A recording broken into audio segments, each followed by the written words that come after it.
Hey there, this is Steve with Smitty's Fly Box. I'm here with my buddy Court, and in today's YouTube video we are talking about micro jig streamers. We get a lot of questions about this. How do I streamer fish, especially in some of these smaller streams and creeks that most people actually fish, you know, close to your home water? How do I streamer fish? You know, you see the big giant 4 or 5 inch long streamers, and we wanted to show you another aspect of streamer fishing that is we found really effective, and that's these small jig streamers. So I see my buddy Court here. He cleans house a lot of times on the local rivers with these little flies.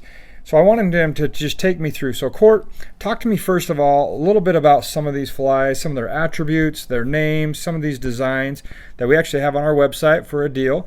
So first of all, take me through some of these flies. Yeah, so some of my favorite flies, the key thing there is just micro jig streamer. It's micro, it's small.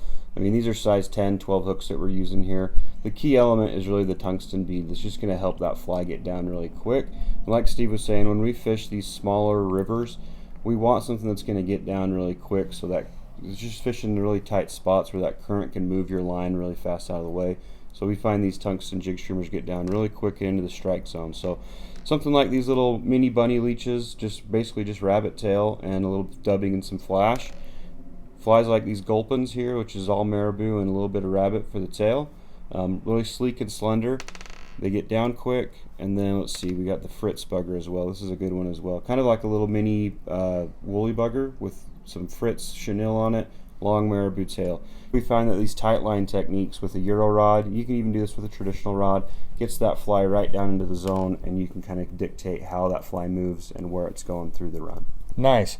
And I think one of the cool things about these when you're actually fishing that's really fun, you actually see the takes. Yeah, it's almost really like fun. dry fly fishing. Yep. And you're just working pockets, boom, boom, boom, boom, and usually they're going to smack it within the first 2 or 3 seconds. So it's actually a really fun way to fish. And also really in still water like ponds, lakes, the bluegill, the bass, they'll hammer these things. Yeah, absolutely. And I think as fly fishermen, we're finally adopting some of these attributes to flies. We know jigs catch fish. Yeah. I mean, guys have been fishing jigs for decades, and we're just finally figuring out like, hey, a jig actually creates great action and catches fish. So let's get out on the river, show you kind of some spots, and actually fish this one. Let's do it.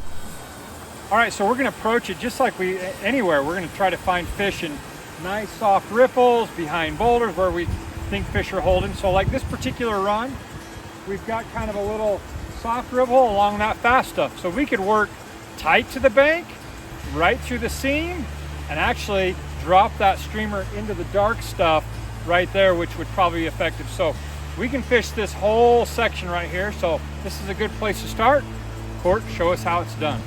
So I can see you're kind of tight lining it there a little bit, and you got your cider, so it's real similar. I mean, you got your basic Euro techniques.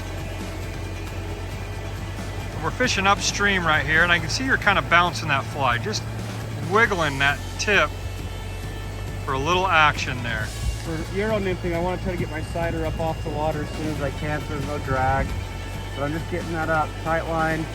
You can drag it through like just a normal nymph rig. You kind of let it dead drift through there. Or you can just give it a little wiggle with your rod tip and let it pulsate along the bottom of the river. And a lot of times they'll hit it on the swing as you kind of come down around your body and let it go down below you. So one thing I can see, you know, we're hitting all this shallow stuff first. I think a mistake a lot of people make is they just go tromping right through there thinking I got to get right to the hole, but you know, the little tail outs and the little side channels usually are, you know, going to hold a lot of fish. So don't skip through that first. But yeah, wintertime can be really good too. It's really slow drift. Just letting it come down. There's one. Oh, there you go. Nice fish. Nice fish. He was sitting right up See, against it's the right grass. up and tight. Yeah. So we were fishing the outer there, and he was right there off the grass, you know, and that was pretty aggressive there. Yep. Do you feel like, I mean, yeah, he as soon as he saw that, he took a big chomp, didn't he? He came right over and took it. Well, that's what we're looking for. You know, that's actually a pretty nice brown for this small of a river here. Yep, good healthy fish. All right, cool.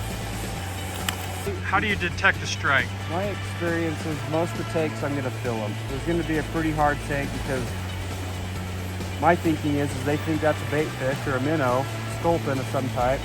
And so they want to kill it, they want to crush it, they're going to hit it pretty aggressive. It's not a soft take like they will a dry fly or a nymph sometimes. So a lot of times you'll feel it. Very seldom in my experience do I get soft, subtle takes.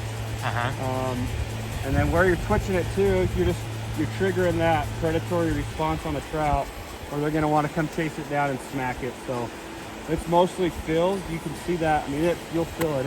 They hit hard just like they do on most streamer bites. There, you got all this fast water. Well, you can plop that fly in there and just see how it's bringing it right along that outer seam right there. Right up under that tree. That would be a hard spot to really, you know, nymph with an indicator. It'd be hard to get a drift in there with a dry fly. But, you know, you can kind of slap that streamer in. It sinks a little bit. It gets down there quick to where the fish are. Give it a little action, and voila. That's all it takes. Oop. There he is, just right on cue. Right, isn't that how it's supposed to happen? Awesome. Nice little rainbow. So he was just sitting in that seam and waiting for a little juicy meal to float on by. No. I mean, it doesn't take a lot to animate a streamer in these faster rivers. Not at all, especially with these little bunny strips too, and marabou. Style flies, but yeah, that current's going to move that tail around for you and do a lot of work that you don't have to do. So yeah, you don't have to be super aggressive with your strips and everything like that. So really, there's really not a big trick to it. It's presenting that fly so it looks like a little fleeing sculpin or bait fish and triggering strikes. I mean, yeah. And we've got several flies, jig style streamers that we sell on the website that work great for this technique as well.